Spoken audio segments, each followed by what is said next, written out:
Mas o que você acha sobre esse pessoal que muitas vezes, antes de começar a live, até já deixa risadas, aí tem Bilu, risadas, etc. Você acha que foi um erro ali de comunicação do Dáquila lá em 2010, 2011, quando abriu para o pessoal da Record, Rede TV, né? Que são TVs assim, ah, que a imprensa em geral é de muito baixo nível, né? Você acha que ali foi um erro? Ah, algumas pessoas já vieram aqui no canal do Dax, acharam que não foi um erro, mas você acha que aquilo foi um erro, por isso que o pessoal dá risada às vezes do assunto? Ou você acha que é um preconceito, ou até pior, né? Esse pessoal caga de medo dos seres, tem medo mesmo, medo da realidade, medo da verdade, né? Então, comece falando sobre isso, Rafael, por favor. Bom, o único medroso aqui que eu conheço é o Danilo Gentili, né? Que se borrou nas calças quando foi lá e esteve frente a frente, cara a cara com o Idibel, o famoso ET Bilu na época, que eles colocaram esse nome, né? A título de zombaria na época. E pegou, e ele até gostou, né? Falou: podem me chamar de Bilu, não tem problema, é um nome carinhoso e todos vão sentir simpatia e vão gostar, mesmo que muitos fiquem incomodados. Para quem não conhece ainda, Bilu Idibel, para os íntimos, né? Ele ficou muito famoso em 2010, quando ocorreu uma reportagem na Rede Record, no SBT também, na Rede TV, na Bandeirantes. Várias emissoras foram até o Projeto Portal na época, o grupo que estava tendo essa interação com esse ser, um extraterrestre dimensional, e foi muito polêmico, porque as pessoas ficaram em choque.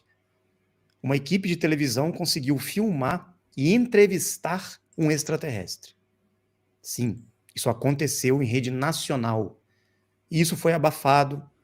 A mídia, quando percebeu a verdade, eles entraram num desespero tão grande que tentaram conduzir a coisa para uma chacota, para um sensacionalismo, para piada, para uma fraude que não aconteceu. Está tudo provado já. No final da live vocês vão entender, porque nós vamos falar muito sobre isso.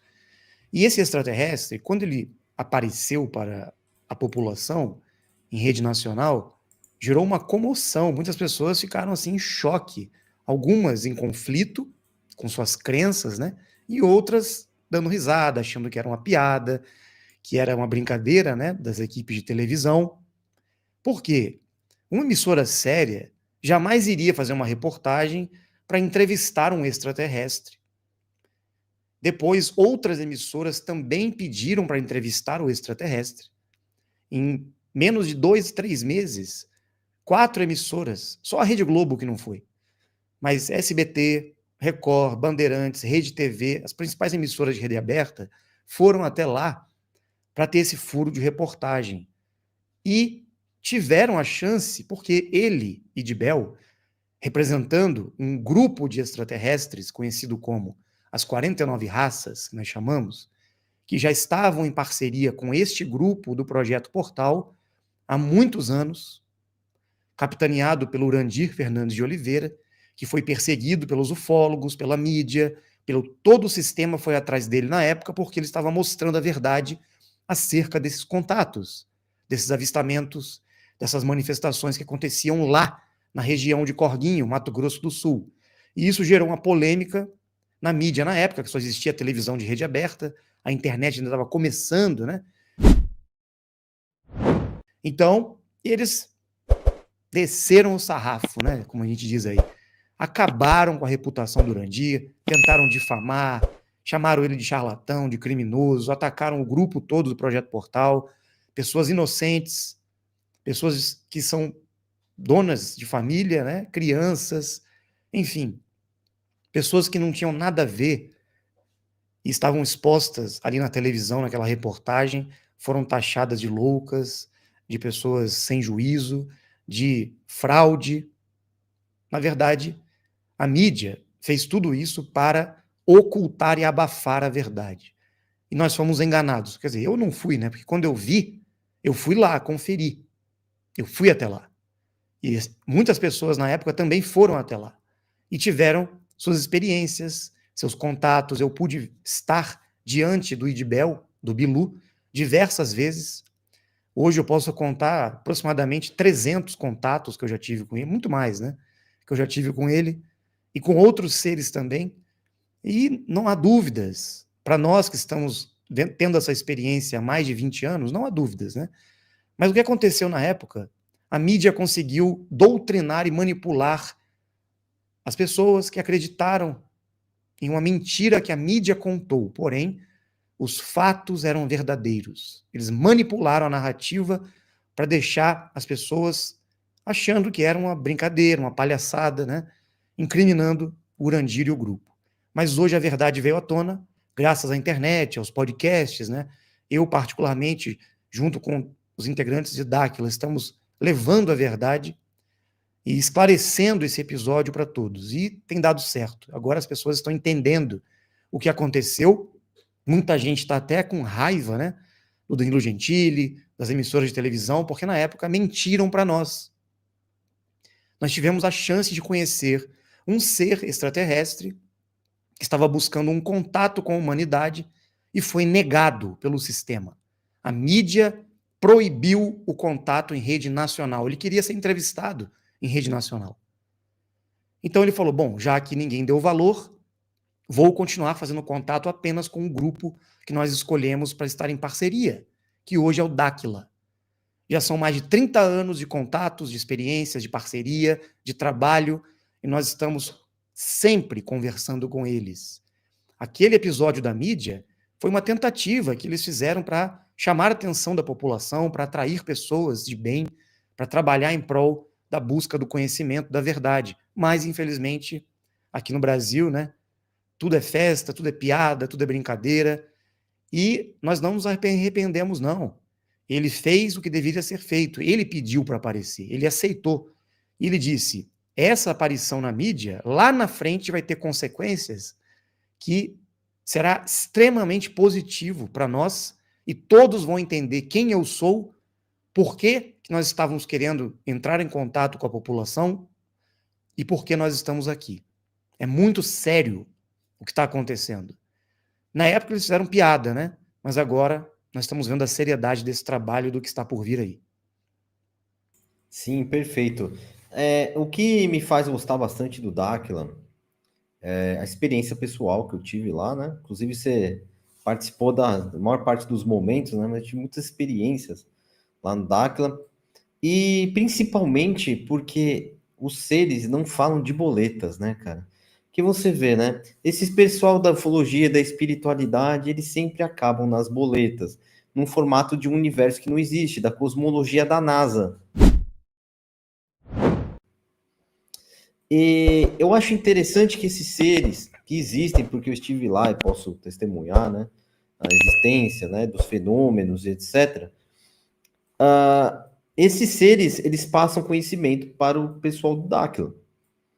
E nesses conhecimentos passados, eles foram os únicos que tiveram coragem de bater nessa questão do verdadeiro formato do universo, da verdadeira cosmologia, né? Indo contra a corrente da cosmologia da NASA. Isso mostra para mim que realmente eles estão de boa fé, sabe, Rafael? É um Sim. negócio que eu sempre penso nisso. Eu falo, poxa, é o único, né, que fala. Se você pegar assim, tem vários contatos que acontecem no mundo, né? Mas é sempre, boleta não sei o quê, boleta não sei o que lá, boleta pra lá, para cá, Um né? parênteses aí, um parênteses. A maioria desses contatos são espirituais, canalizações, pessoas que Canalizações. dizem ter contato. Isso, para nós, complicado. Então, são canalizações, etc.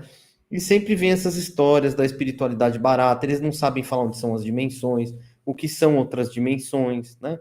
Coisas que os seres acabam falando por lá, né? Explicando.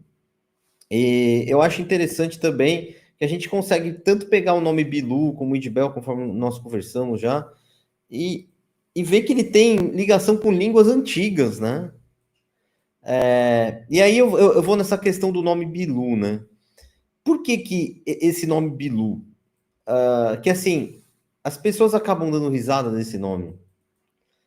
Sempre, Bilu não sei o quê, Bilu, e dá risada, aí tem Bilu que busca em conhecimento, etc. Por que ele se apresentou com esse nome, Rafael? Tem uma coisa por trás disso, né?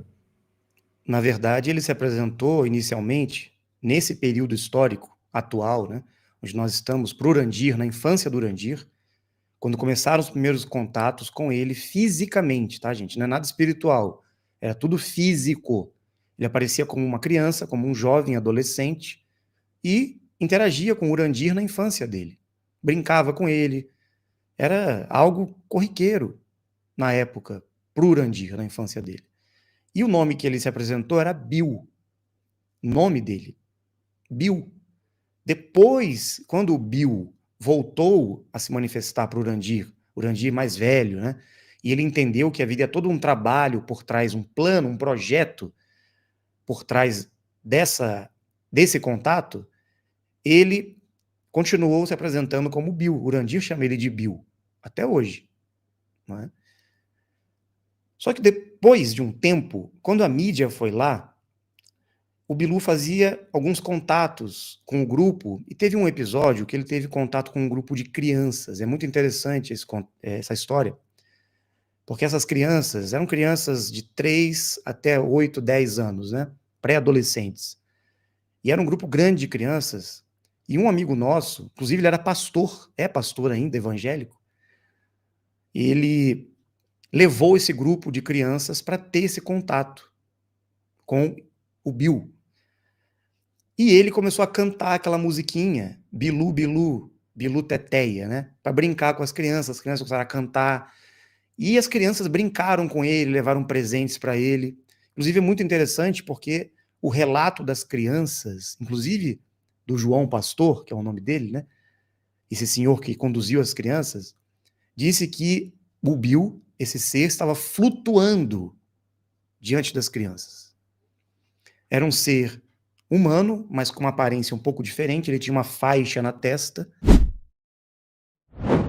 branca, e ele tinha os olhos da cor de mel, um pouco diferente dos nossos, assim, um pouquinho maior os olhos dele, e ele tinha habilidades super-humanos. Ele flutuava, ele conseguia abrir uma espécie de portal atrás dele, e as crianças entregavam para ele presentes, brinquedos, ursinho, desenhos. Ele pegava e agradecia pelos presentes e jogava para trás, e os presentes entravam numa espécie de portal e sumiam, se desmaterializavam na frente deles. Algo incrível, assim. E depois esse João Pastor se aproximou do Idibel, do Bill, né? E perguntou: as crianças podem te chamar de Bilu? E ele: tudo bem, podem me chamar de Bilu. É um nome alegre, traz um sentimento de carinho, mexe com as crianças, não deixa as pessoas com medo. Adorei. Então ele gostou desse apelido, né? E foi justamente na época que a mídia foi lá. E a mídia fez todo esse escarcéu colocando como o ET Bilu, o ET brasileiro, né? Eles ficaram zombando, criando essa chacota. E na internet as pessoas conheceram ele como ET Bilu. Só que, na verdade, o nome dele, para nós e para o Urandir, era Bill. Recentemente, ele revelou que o nome dele, originalmente, na sua língua original, seria Idibel. Idibel. Que no passado ele foi conhecido como Idibel, e tiveram várias ramificações e alterações no seu nome. Ele se apresentou no passado com vários nomes diferentes, mas sempre trazendo esse Bel, ou Idibel, ou Bilu. Sempre tinha esse nome no meio dos nomes, ou semelhantes, né? Belos, enfim. Várias divindades foram associadas à presença dele. Inclusive, outros deuses Anunnaki tentaram utilizar esse nome, copiando o nome antigo que ele tinha para os povos, né? Então a gente sabe que houve muita deturpação também. Agora, Etebilu também, porque ele está no Brasil, né? No Brasil é assim, tudo é motivo de brincadeira, então ele quis gerar essa vibração positiva, de alegria, até de brincadeira mesmo, porque isso ia chamar a atenção das pessoas. Todo mundo ia falar disso. Foi uma estratégia de marketing também. Ele é muito sábio, né? Imagina se ele vem com o nome de um ser, sei lá, cósmico, uma coisa diferente, nome de ET mesmo, né? as pessoas iam falar, nossa, que estranho isso daí, ninguém ia dar atenção. Agora, Bilu realmente chamou a atenção, né? Até hoje, né? Tanto é que estamos aqui fazendo a live.